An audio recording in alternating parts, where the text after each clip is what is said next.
Okay, now let us do factorization of this algebraic expression. A square by 25 plus b square by 36 plus 1 plus ab upon 15 plus b upon 3 plus 2 upon 5a. By looking at it, first we need to see that which algebraic identity we are going to use. So when we observe it, we see that we can use the formula here x plus y plus z whole square. So what is this identity? X plus y plus z whole square.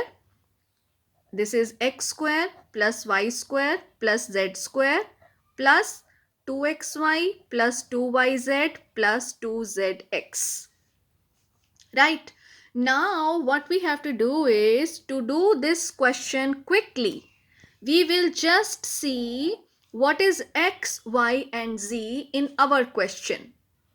So first see the first term. First term is a square upon 25. So that is a upon 5 whole square. That indicates in my question x is a upon 5. Right? Similarly, if you see the second term is b square upon 36. We can write this as b upon 6 whole square. So what is y in our question? Y is b upon 6 plus 1. 1 can be written as 1 square. So z in our question is 1. Now it will help us basically in writing the next three terms in the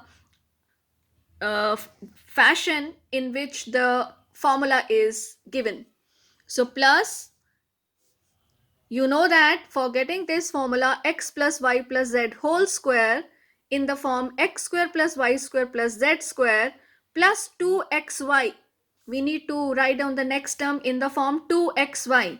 So what we will do, 2 into x in our question is a upon 5, y is b by 6 plus 2yz.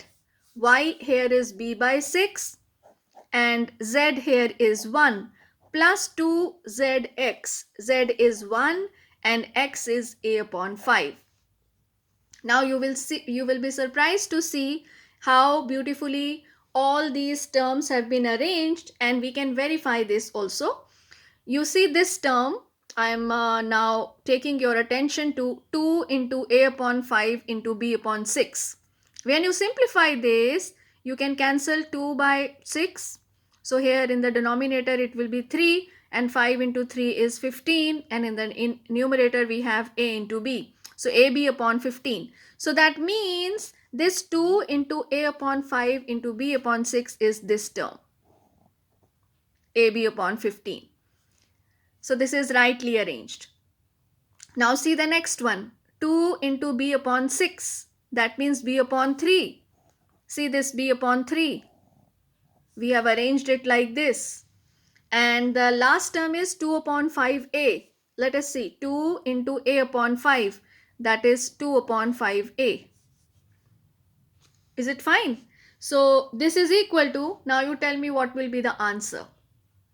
Yes, you are right.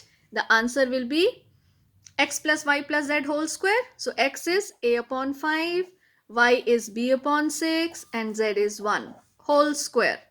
So when we factorize, we get a upon 5 plus b upon 6 plus 1 into a upon 5 plus b upon 6 plus 1. Right? Similarly, I am giving you now another question. Now you try to do this. Factorize, and you can make as many questions of your choice. So here I am going to give you a square upon 49 plus b square upon 16, c square upon 25 plus, now you tell me what will be the next term if I have to get that answer. 2 into a by 7 into b by 4. If I simplify, I get ab upon 14. Next term will be bc upon 10 and 2 upon 35 ac. So try to do this using the same technique, and you can make as many questions of this type by choosing x, y and z, and then you can get practice also.